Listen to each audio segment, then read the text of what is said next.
Good afternoon students. चले आज के क्लास में रिलेटिव प्रोनाउन एज का प्रयोग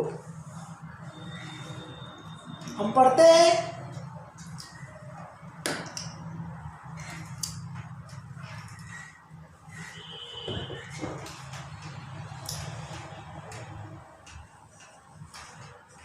यूज ऑफ एज।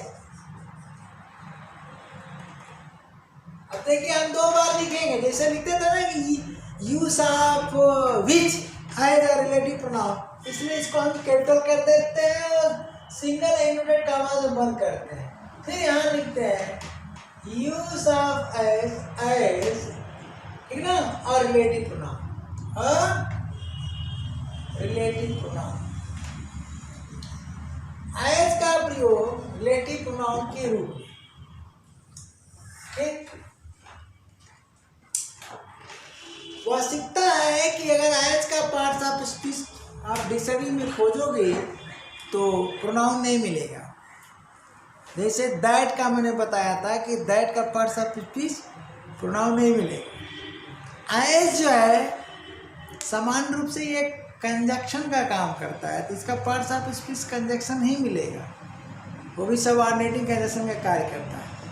तो यहाँ भी कार्य करेगा वो, जैसा कि क्या बताता है, एडवर्ब ऑफ माइनर होता है। लेकिन चलिए उसकी बात छोड़ दीजिए। एज भी रिलेटिव प्रोनाउन का काम करता है, किन परिस्थितियों में करता है बस यही जानना है, ठीक ना। मोस्टली जो है रिलेटिव प्रोनाउन कौन होते हैं भैया? हु, हुम, ठीक ना, हुज, व्हाट और विच होते हैं, बस यही रिलेटिव प्रोनाउंस हैं। कौन? हु है, हुम है, हुज है, व्हाट है और विच, पांच ही होते हैं। दैट बाहर से आ गया, कब? विशेष परिस्थितियों में, एंटीसीडेंट के कारण। और ये भी आ रहा है एज विशेष परिस्थितियों में, एंटीसीडेंट के कारण। अब यहाँ पर एंटीसीडेंट के पूर्व कुछ शब्द आएंगे, देखिए। तो एज का प्रयोग होता है।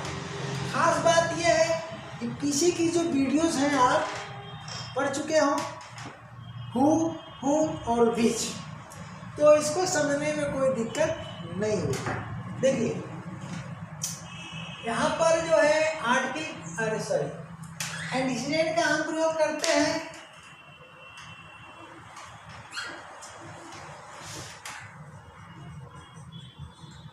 यहाँ एंटीसीडेंट है प्लस हम हूँ का प्रयोग कर रहे हैं, ठीक ना, कर रहे हैं।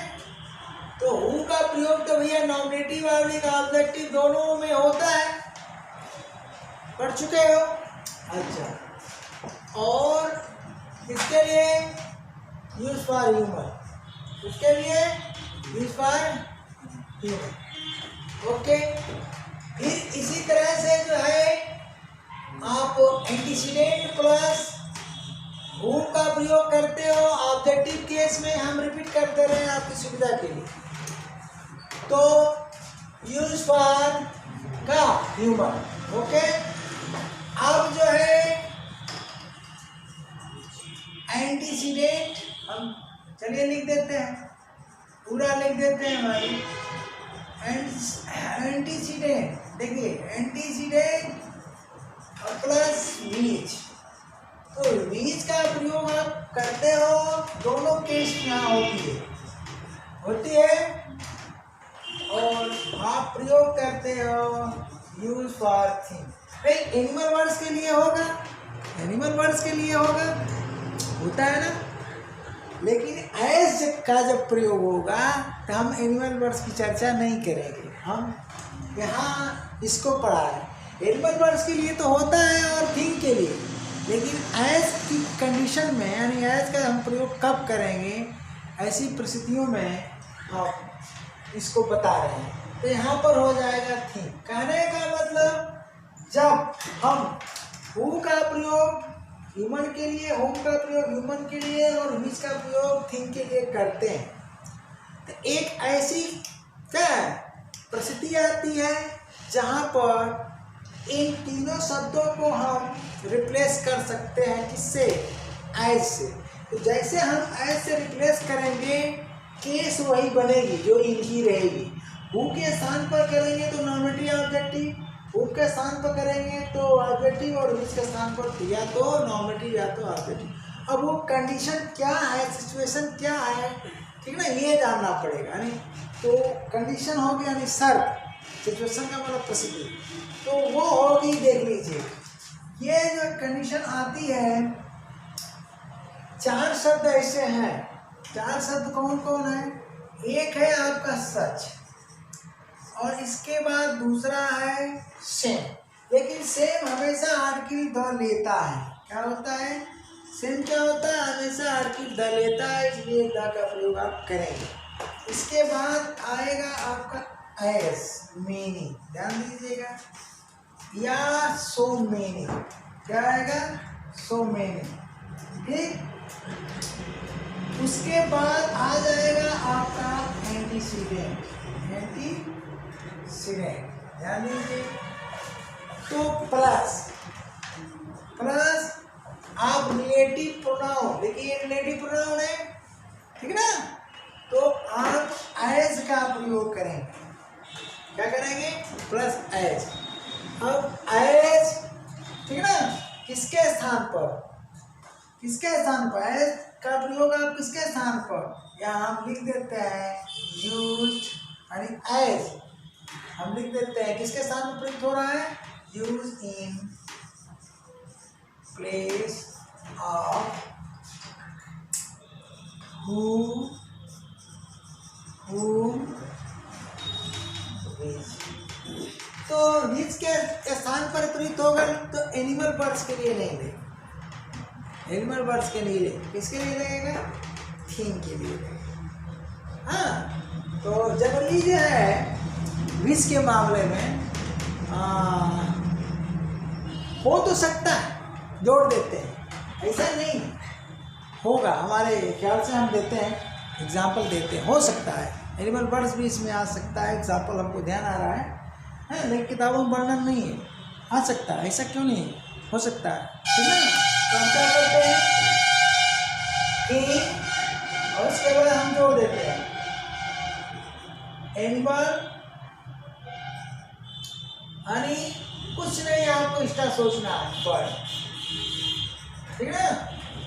जनरली थिंक का एग्जाम्पल किताबों में मिलता है, थिंक का ही वो पढ़ा देते हैं, लेकिन मुझे ध्यान आ गया एनिमल बर्ड भी होगा, नहीं पूरा। तो ये किताबों में लिखना कि फार थिंक सही नहीं, यहाँ तक गूगल पर भी मिलेगा थिंक, एनिमल भी आएगा, बर्ड भी आएगा, ठीक है। एग्जाम्पल हम दे देते हैं। क्या लिखा मैंने?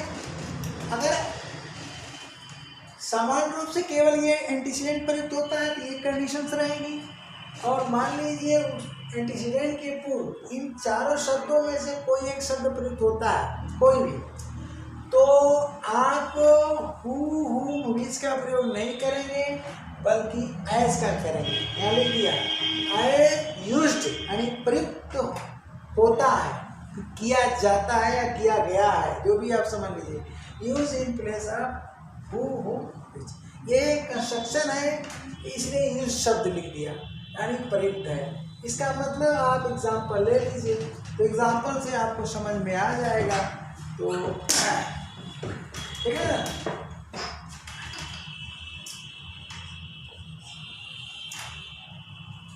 देखिए ये शब्दों का प्रयोग जब नहीं करते हो तो हु, होम और ये तो एग्जाम्पल बहुत पढ़ चुके हैं, इस पर वीडियो बन चुकी है। आज हम इन शब्दों को लेकर चलते हैं, ठीक ना।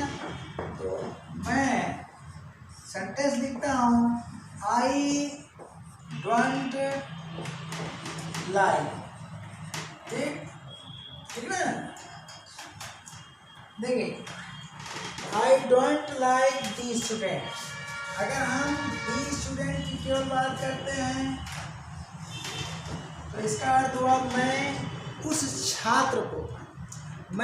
छात्र को पसंद नहीं करता हूँ जो, यानी हुआ है, who does not who does not attend the, ठीक ना,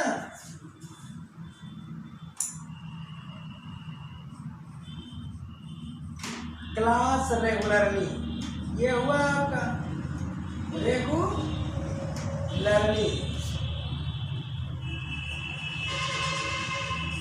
क्या मैंने कहा, मैं उस छात्र को पसंद नहीं करता हूँ जो नियमित रूप से कक्षा नहीं लेता।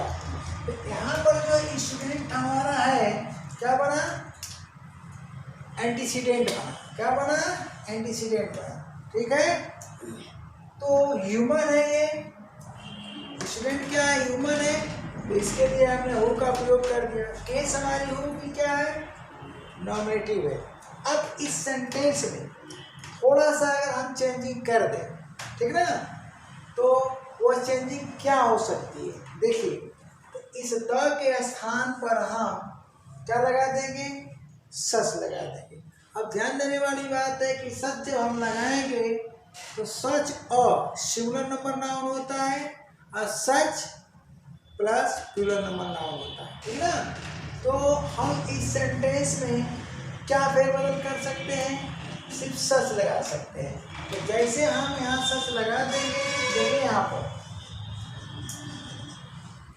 हम सच लगा देंगे। तो जैसे हम सच लगाएंगे, ठीक है, तो ओ आएगा, क्या आएगा, ओ आएगा, क्या आएगा, सच और स्टूडेंट। अब क्या हो गया, मैं ऐसे लड़के को, अभी क्या हो गया देखिए, हम इसको ऐसे लिख देते हैं, आई डोंट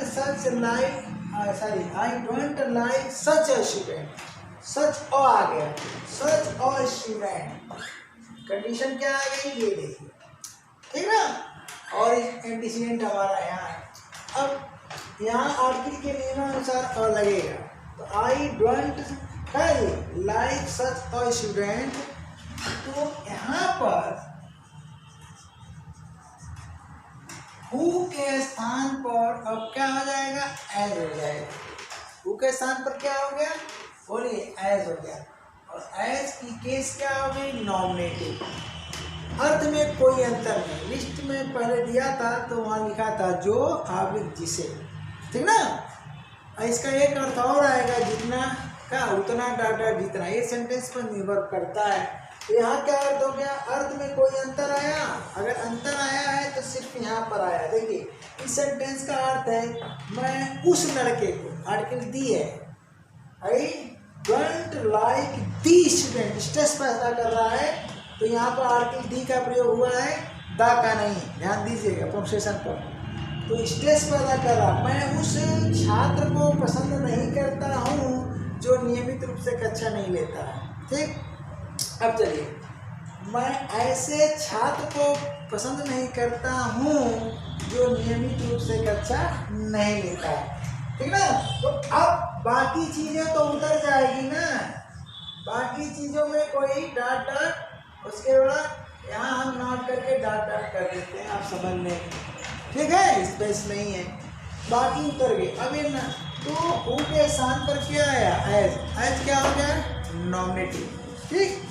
अब चलिए, चाहे हु सिंगुलर हो और चाहे हु प्लूरल हो, कोई दिक्कत नहीं, उसका स्थान ये लेगा। अगर हु सिंगुलर है, बोलिए, हु क्या है, यहाँ पर हु क्या है, नॉमिनेटिव केस में सिंगुलर है, देख रहे हैं, तो डज नॉट लगा। ऐसा क्यों, इसका एंटीसीडेंट जो है सिंगुलर है। तो जो आगे के जो क्लास में क्रिया का प्रयोग होता है, एंटीसीडेंट के नंबर के अनुसार होता है। अगर एंटीसीडेंट के बाद प्रयुक्त होने वाला क्या है, रिलेटिव प्रोनाउन नॉमिनेटिव केस में है और उसके साथ कोई क्रिया लगानी है, वर्ब लगाना है, तो नंबर किसका आप देखेंगे, स्टूडेंट का, यानी एंटीसीडेंट का देखेंगे। तो एंटीसीडेंट अगर सिंगुलर है तो हमारा रिलेटिव प्रोनाउन भी सिंगुलर होगा। तो क्रिया जो हमारी होगी क्या होगी, सिंगुलर। यहाँ पर हेल्पिंग वर्ब डज लगेगा, इसका ध्यान दीजिए।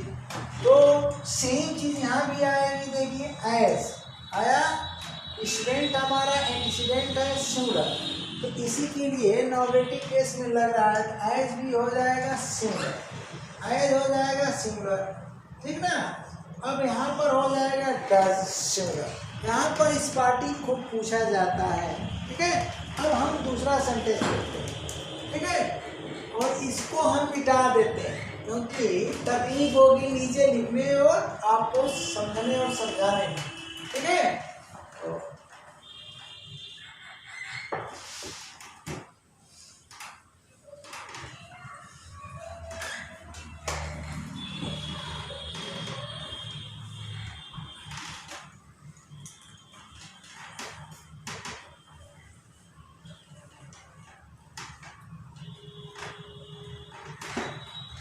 चलिए अब हम क्या करते हैं, ऊपर वाले एक सेंटेंस को प्लूरल कर देते हैं। क्या कर देते हैं, प्लूरल कर देते हैं। देखिए तो क्या हो जाएगा, आई डोंट लाइक, ठीक ना। अब मान लीजिए कि हम दी लिखते हैं दी स्टूडेंट्स, यहाँ पर आप सच का प्रयोग भी जान जाएंगे, ठीक ना। तो द स्टूडेंट लिखते हैं तो यहाँ पर हम क्या है हु लिखेंगे, और हु के बाद यहाँ क्या हो जाएगा, डू नॉट हो जाएगा। यहाँ पर स्टार्टिंग पूछता है और अटेंड दी क्लास का रेगुलरली हो जाएगा, रेगुलरली। आप बताइए, अब आपको ये ध्यान देना है, अभी ऊपर पढ़े हैं तो वो क्या था, नॉमिनेटिव केस सिंगुलर था और ये हु क्या हो गया, प्लूरल। क्यों, इसका एंटीसीडेंट, देखिए जब भी नॉमिनेटिव केस आएगा तो उसका वही नंबर होगा जो एंटीसीडेंट का होगा, क्योंकि एंटीसीडेंट के बदले में ही रिलेटिव प्रोनाउन आ रहा है। Nominative case of relative pronoun, ये nominative case of relative pronoun है, यहाँ नाउन हमारा प्लूरल है, तो ठीक है। तो जो इसका नंबर है वही इसका नंबर। तो अब जो अगले क्लास में क्रिया प्रयुक्त होगी वो क्या होगी, प्लूरल ही होगी, यानी यहाँ पर हम प्लूरल वर्ड प्रयुक्त करेंगे। अब ऐसी दिशा में अगर हम सच का प्रयोग करते हैं तो क्या हो जाएगा, सच का प्रयोग करेंगे तो थोड़ा सा बदलाव आएगा। देखिए डोंट लाइक हो गया, उसके बाद हम द हटा देंगे, अब द हटा देंगे तो सिंगुलर अगर नाउन है, सिंगुलर नाउन तो सच अ लगा, और प्लूरल हो गया तो सच अ नहीं लगेगा, सच अ नहीं लगेगा। क्या हो जाएगा, सच स्टूडेंट्स हो जाएगा, सच स्टूडेंट्स हो जाएगा। तो उसके बाद यहाँ हु नहीं यूज होगा, अगर हु का प्रयोग आप करते हैं तो गलत हो जाएगा। तो अब नियमानुसार आपको क्या करना है, एज का प्रयोग करना है, इसका करना है एज का, और बाकी चीज़ें आपको क्या करना है, वही जो का त्यों उतार देना है, ठीक है। अब बताइए एज की केस क्या हो गई, नॉमिनेटिव हो गई, और ये क्या है, प्लूरल है, इसीलिए यहाँ पर प्लूरल है। अर्थ क्या हो जाएगा, जो अर्थ में कोई अंतर नहीं होगा क्योंकि विशेष कंडीशन हमारी है, तो सच का था। अब देखिए हम इसमें क्या करते हैं, हम कहते हैं कि ही इज, ठीक है, ही इज द, अब हम सीधा बताते हैं he is the same boy, he is the same boy, या वही कहाँ, यहाँ पर देखिए अगर हम सेम नहीं भी लिखेंगे तब भी वही अर्थ होगा। क्या, तब दिस से शुरू करेंगे, हम क्या करेंगे, वहाँ ध्यान दीजिएगा। एक खास बात यह है कि अगर हम सेम का प्रयोग नहीं करते हैं, सेम का प्रयोग नहीं करते हैं तो वाक्य किससे स्टार्ट होगा, सेम का प्रयोग अगर हम नहीं करते हैं तो वाक्य शुरू होगा दिस इज दी बॉय, क्या होगा, दिस इज दी बॉय, ठीक ना। होम क्या करेंगे, हम होम लिखेंगे, होम द का पुलिस अरेस्टेड, या वही लड़का है जिसे पुलिस ने अरेस्ट किया था, अब आप द बॉय आप लिखते हो, द बॉय आप लिखते हो, यहाँ द का अर्थ क्या होता है, वही है। इसका सब वीडियो बन चुकी है, सारी चीजें डन है। अब चलिए, वही लड़का हुआ ना, और ये तो क्या मीनिंग हो गई, यह वही लड़का है जिसे, ये क्या हो गया, ऑब्जेक्टिव केस, ऑब्जेक्टिव केस हो गया, ऑब्जेक्टिव केस रिलेटिव प्रोनाउन हो गया। तो अब बताइए, पुलिस ने क्या किया, गिरफ्तार किया, पुलिस ने क्या किया, गिरफ्तार किया।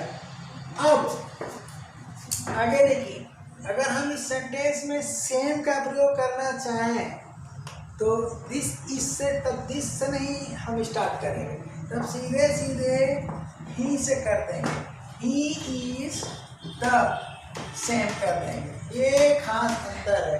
तब हम क्या करेंगे, he is the same boy, वह वही लड़का है, क्या करेंगे, वह वही लड़का है। तो हम क्या करेंगे, ही से हम स्टार्ट करते हैं।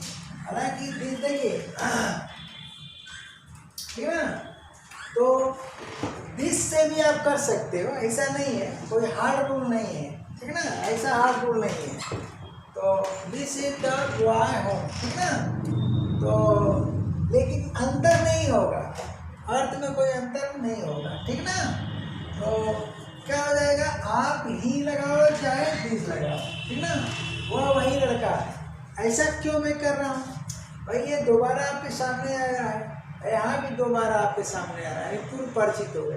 तो इसमें आप दिस भी लगाते हैं, कोई दिक्कत नहीं है दिस में। अरे सीधा हम इसलिए कर रहे हैं कि कंफ्यूज ना हो आप, सीधे जो है आप क्या करो, दिस से ही बनाओ, ठीक है, नो कंफ्यूजन, ठीक।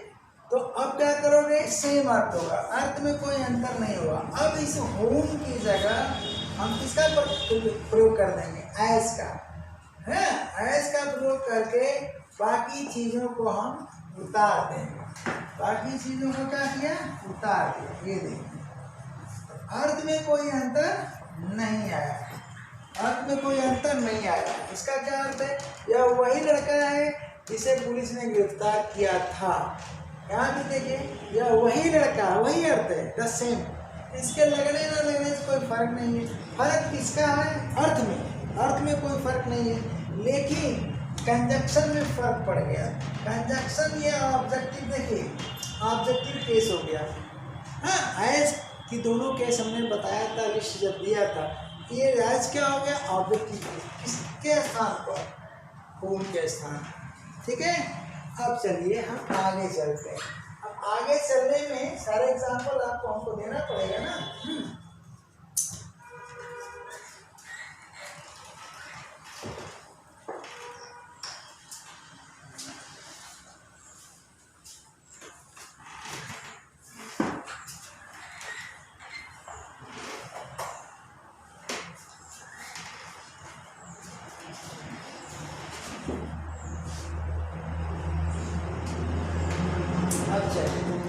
इसमें हम सेंटेंस कहते हैं कि दिस इज नॉट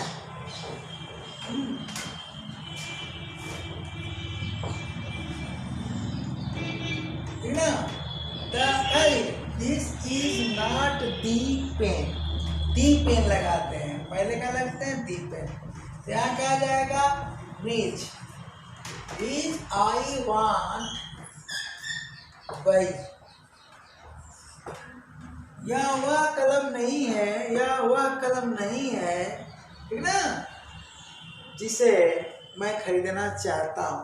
तो यहाँ पर बीज का प्रयोग आपका हम ऑब्जेक्टिव केस में कर रहे हैं। ये सब चीज़ें तो मैं पढ़ा चुका हूँ, इसको समझने के लिए क्या करना पड़ेगा आपको, हु का, होम का और बीज का वीडियो देख लीजिए। अब हम क्या करते हैं, एक चेंज कर देते हैं, एक चेंज ये कर देते हैं क्या, this is not the same कर देते हैं, क्या है, दी सेम कर दिए, तो दी सेम पेन कर दिए। अब क्या हो जाएगा, इसके स्थान पर एज आ जाएगा, हाँ। आई वांट टू बाई, भैया इसमें टू बाई छूट गया है, आई वांट टू बाई, क्या हो जाएगा, आई वांट टू बाई, ये चीज़ है इन्फिनिटिव फॉर्म में, ठीक ना। तो अब ये बन गया। अब बताइए यार केस क्या है इसकी केस क्या है, ऑब्जेक्टिव, अर्थ में कोई अंतर नहीं, ठीक ना। इसके अर्थ यहाँ तो थोड़ा अंतर हो रहा है, यह वह देखिए आर्टिका का या वही कलम नहीं है, आप यहाँ पर देखिए वह कलम भी कर सकते हो या वही, दोनों सही है यहाँ पर। या वह कलम नहीं है, दैट नहीं लगाओगे, यहाँ दैट नहीं लगेगा, वह या वही, ठीक है, ये भी नहीं होगी। यहाँ पर क्या हो गया, देखो द सेम, सिर्फ वही होगी। यहाँ की मीनिंग तो वह कलम या वही कलम दोनों हो सकती है। यहाँ की मीनिंग क्या हुई, this is not the same pen, या वही कलम नहीं है, ठीक ना, जिसे मैं खरीदना चाहता हूँ। दुकानदार ले आकर के आया, कल मैं देख चुका था, दूसरे दिन पैसा लेके पहुँचा तो दुकानदार दिखाया तो दूसरा दिखा दिया, तो मैं कहा तो भाई वो नहीं है, यानी वही पेन नहीं है, दूसरी है ये, आप उसको ले आइए, ये सेंस है। तो यहाँ पर हम एज का उपयोग कर दिए। अब चलते हैं किसके स्थान पर, विच की, ठीक ना। अब वो हो गया, होम भी हो गया, विच भी हो गया, विच की और केसेस हम एक आध उड़ा के देते हैं। अब वही तो आप सो मैनी और एज मैनी है। देखिए अब यहाँ पर, ठीक ना, आई हम कहते हैं कि आई है, ठीक है, इस पर कंपेयर नहीं हो पाएगा, ये वाक्य सीधे उसी से बनेगा। आई हैव रेड, मैंने पढ़ डाल दिया, मैं पढ़ लिया हूँ, आई हैव रेड, READ, ठीक ना, READ। तो आई हैव रेड, ठीक ना, एज मेनी, ठीक ना, बुक्स, फिर एज आई कुड। अब देखिए खास बात मैं यहाँ क्या बता रहा हूँ आपको,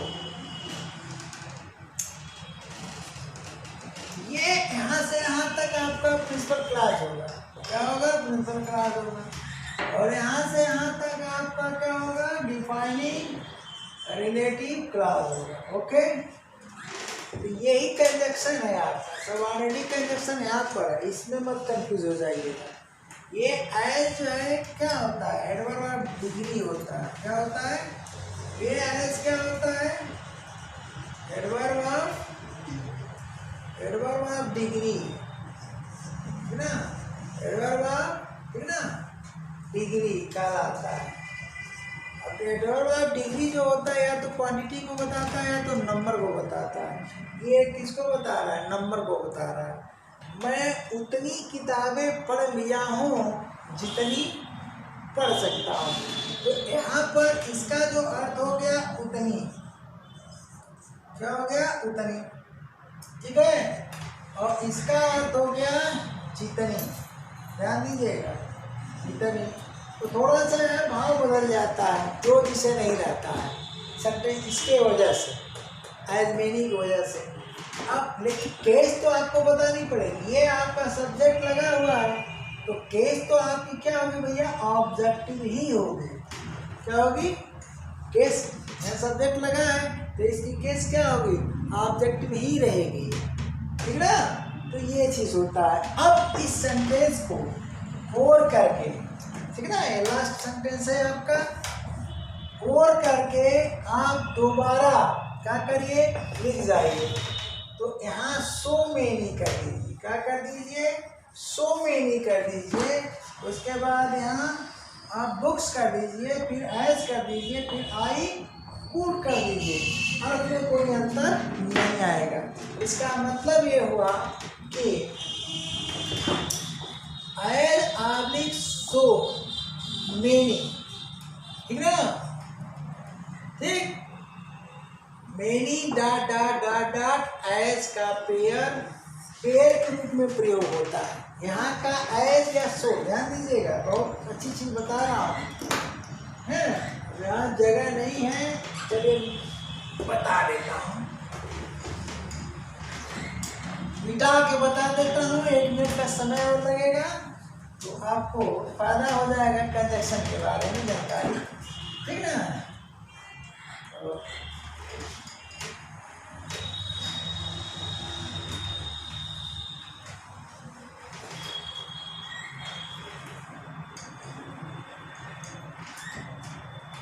चलिए क्या बताना है, देखिए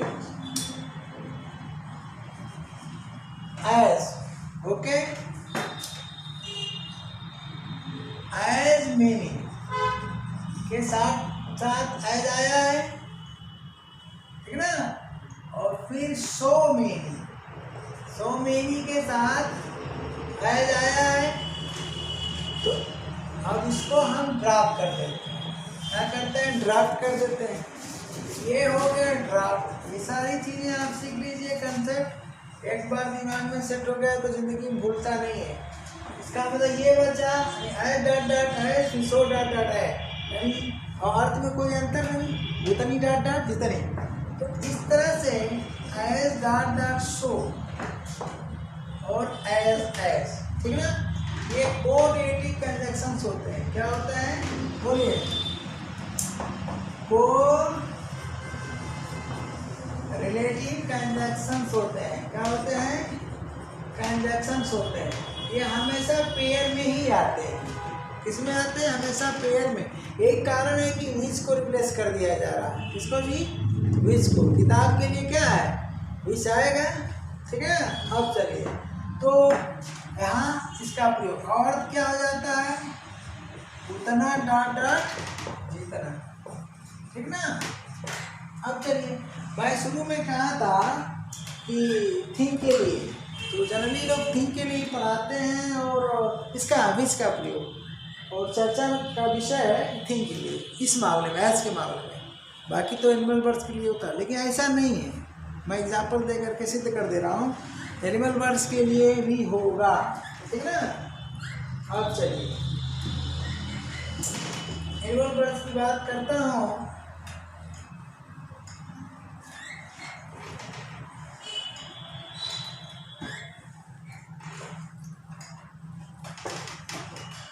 ठीक है ना, आई लाइक, ठीक,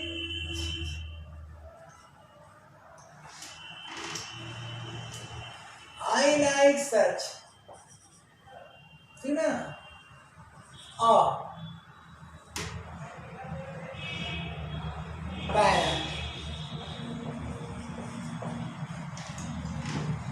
मैं ऐसे तोते को पसंद करता हूँ। अब देखिए, अगर आप यहाँ बीच लगाते हैं, लगाओगे एनिमल के लिए होगा, लेकिन हमने सच लगा दिया, ठीक ना। अब यहाँ हम एज लगाएंगे, का एज का स्पीक्स का स्वीट, जो मीठा बोलता है, ठीक है। तो अब बताइए, यहाँ जो हम सच लगा दिया है, किसके पहले, पैरट बर्ड है कि नहीं बर्ड है? मैं ऐसे तोते को पसंद करता हूँ जो मीठा बोलता है। बहुत से तोते गदस भी बोलते हैं, ये तो गया ना, और ये सही हो गया। केस क्या है हमारी, ठीक है। तो ऐसा नहीं है, एनिमल बर्ड्स के लिए कहीं भी हो सकता है, हमने एग्जाम्पल भी दे दिया, ठीक नहीं, ठीक। कुछ भी आप मतलब कि सेंटेंस बना सकते हैं, तो ऐसा नहीं है केवल थिंक के लिए। इस तरह से एज का प्रयोग क्या हुआ, क्लियर हो गया होगा। Thank you.